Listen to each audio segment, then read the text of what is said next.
For today's video, magluluto tayo ng lunch na pinobre, pang probinsya style. Ayan, may isda ako. Tapos may pako. May niyog ako galing itong Kalamba.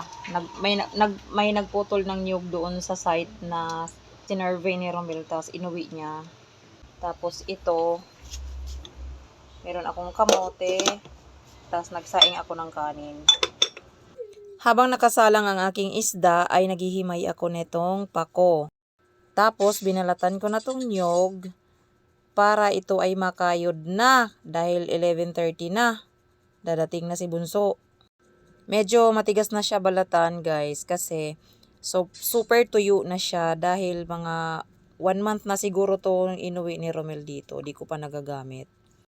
Tapos bukas mayroon pa siyang iuuwi na 4 na piraso. Excited akong buksan guys para makainom ako ng sabaw. Kaso hindi naman matamis, kaya tinapon ko na lang. Ayan, mano-mano muna ang pagkudkud natin. Mas mainam na rin yan para ma-exercise ang aking mga brazo. Ayan, pipigaan na natin. Ang ilalagay natin ay suka, hindi tubig. Hindi ako sure guys kung kayo ay familiar dito sa luto na to. Pero ganito kasi kami magluto sa amin, sa probinsya.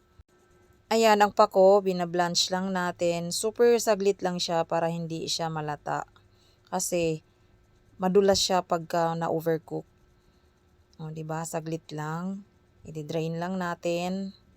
Tapos, titimplahan natin ng asin, black pepper, white pepper, at isunod na ang luya. Then, isunod na ang kamatis at sibuyas. Ang ilalagay ko ditong sahog guys ay sardinas. Pero sa amin, bagoong isda is enough na.